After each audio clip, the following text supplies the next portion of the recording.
તો Surat SBI bank લૂંટ કેસમાં હવે ચોંકાવનારો ખુલાસો થયો છે। બેંક મેનેજર સહિતનો સ્ટાફ બગલર એલાર્મ સિસ્ટમથી અજાણ હતો, જ્યાં બગલર એલાર્મ સિસ્ટમ બેંકમાંથી ચોરી સહિતના ગુનાઓ અટકાવવા માટે રાખવામાં આવે છે। એલાર્મ વગાડતા સિક્યુરિટી ગાર્ડ્સને જાણ થઈ જાય છે।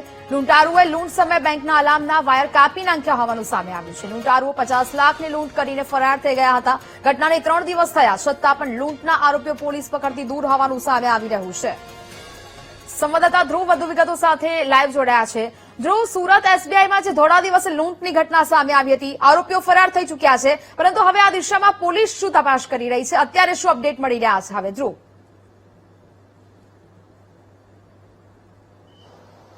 બિલકુલ સુરતના લંબી હનુમાન રોડ પર વરાછા ખાતે જે આવેલા એસબીઆઈ બેંક હતી, તેમાં ધોળા દિવસે બપોરના 1:30 વાગે 6 જેટલા લૂંટારુઓ લૂંટ ચલાવીને ફરાર થઈ ચૂક્યા હતા। બંદૂકની અણીએ લૂંટ ચલાવી આ સનસની અને ફિલ્મી ઢબે ચલાવેલી આ લૂંટમાં જે છે તે એક પછી એક ચોંકાવનારા ખુલાસા સામે આવી રહ્યા છે।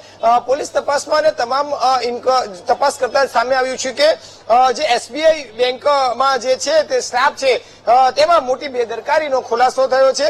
આ 50 લાખની આ લૂંટ પ્રકરણમાં ચોંકાવનારી માહિતી આવી છે કે બેંકની અંદર જે અલાર્મ વાયર એટલે કે લગાવવામાં આવ્યા છે તે કોઈ લૂંટારુએ કાપ્યા જ ન હતા, પરંતુ બેંકમાં લગાવેલ બગલર એલાર્મ સિસ્ટમ જે છે તે કઈ રીતે તેનો ઉપયોગ કરવો તેનાથી બેંકના મેનેજર સહિતનો સ્ટાફ જ અજાણ હતો, તે પ્રકારનું હાલ માહિતી સામે આવી છે।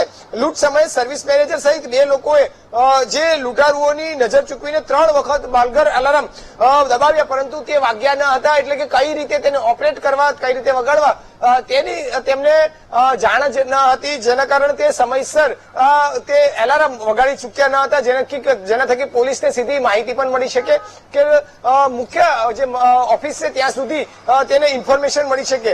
બીજી તરફ તકનો લાભ લઈ લૂંટારુઓ રોકડ રૂપિયા તેમજ મોબાઈલ ફોનની લૂંટ ચલાવી ત્યાંથી ફરાર થઈ ચૂક્યા હતા અને તેમાં ભાગવામાં સફળ રહી ચૂક્યા હતા।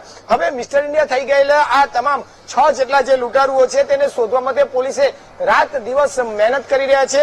3 દિવસ પોલીસે જુદી જુદી વિસ્તારોમાં હવાટિયા મારી રહ્યા છે અને સતત મહેનત કરી રહ્યા છે, જેમાં સ્થાનિક પોલીસ, ક્રાઇમ બ્રાન્ચ પોલીસ સહિત જુદી જુદી 8 જે ટીમો બનાવવામાં આવી છે અને આ લૂંટની ઘટના બન્યા બાદ તેઓએ રાત દિવસ મહેનત કર્યા બાદ જે છે તે અત્યારે આરોપીઓને લૂંટારુઓને શોધવા માટે મહેનત કરી રહ્યા છે।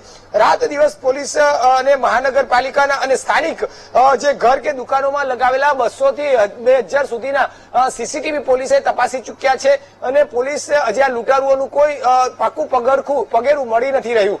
હવે વાત કરવામાં આવે, પોલીસે વેલંજાથી લઈ પલસાણા સુધી અને અડધું સુરત ફંગોળી નાખ્યું છે, પરંતુ આરોપીના લોકેશનની હજી સુધી કોઈ ચોક્કસ જાણકારી મળી નથી।